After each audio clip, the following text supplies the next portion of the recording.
What is up, everybody? Today we're going to be talking about Goodra and the factors that led to it becoming a good Pokemon in the VGC 2014 format, despite the fact that that format was dominated by faster, stronger, and arguably more popular dragons. Let's hop right into it. Here we go. So let's set the stage. The year is VGC 2014. This is the very first year of Pokemon games on the Nintendo 3DS, and Mega Evolution is a brand new mechanic. There are two very dominant Megas in the early format of 2014, and those are Mega Kangaskhan and Mega Mawile. But to be honest, the Megas aren't the real problem for the meta. The problem is that every single team has a Lumberry Garchomp on it and a Choice Scarf Salamence on it. Those two Pokemon were the dive buddies for these very aggressive physical Megas. They were usually also surrounded by potentially a Talonflame. Now you might be thinking, how does Goodra actually fit in and counter these Pokemon when they're all faster, other than Mawile, and all stronger, and all arguably have good matchup against it? Well, let's get right into it and explain. Like I was saying, Pokemon like Lumberry Garchomp, Big Choice Scarf Salamence, Mega Mawile, Kangaskhan, these were the Pokemon the meta was built around, as well as things like Sylveon and Scizor as well. Goodra, though, actually had good matchups against all of these Pokemon with just a little bit of defensive team building. You can see if we go to Goodra here, Goodra could hold a Habanberry, right? So it halves the damage taken from a super effective dragon attack. This allowed Goodra to have an amazing matchup versus Garchomp and Salamence. If they wanted to go for a Dragon Pulse, a Draco Meteor, or even something like a Dragon Claw, Goodra would take half damage and then reply back with a full special attack boosted Dragon Pulse or Draco Meteor of its own. Another good thing about Goodra, setting it apart from Pokemon like Garchomp and Salamence, is Hidden Power was still in this game. There was still a lot of Mega Manetrix and other Pokemon that used Hidden Power Ice. There are also a lot of Ice Beam users. Goodra is just a regular Dragon type, so it doesn't have that 4 times weakness to Ice typing. So that covers Garchomp and Salamence. But how does Goodra have a good matchup against Mawile, Sylveon, and Kangaskhan?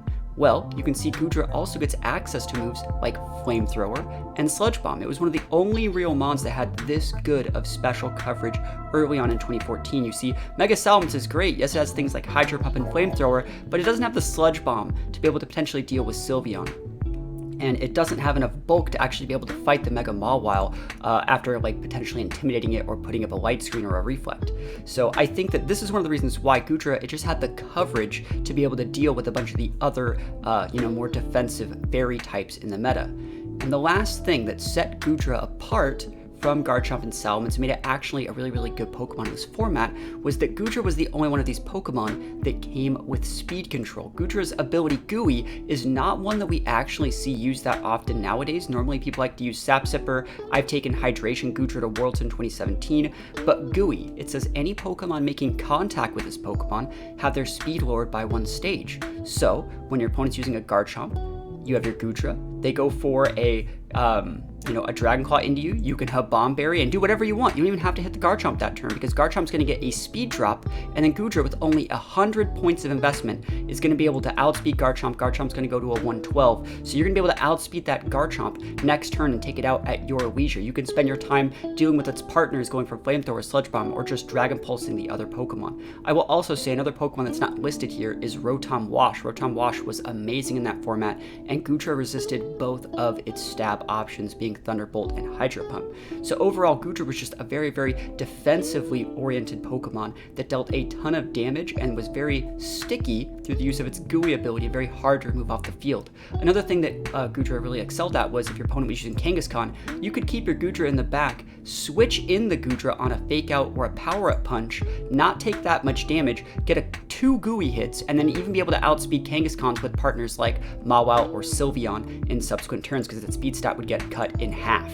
And so that was one of the reasons why Goodra excelled. Goodra was a good Pokemon for most of the format, and it sort of fell off a little bit around Worlds, just because we started seeing, perfectly formulated teams, and a lot of people started doubling into Goodra the second they saw it on the board, but that doesn't mean that Goodra wasn't a humongous threat for most of the 2014 format. So hopefully that answers everyone's questions. Hopefully you now have a newfound respect for Goodra, and as we move forward going into Scarlet and Violet, we're going to be losing Dynamax, which means we might be getting a lot more fake out users.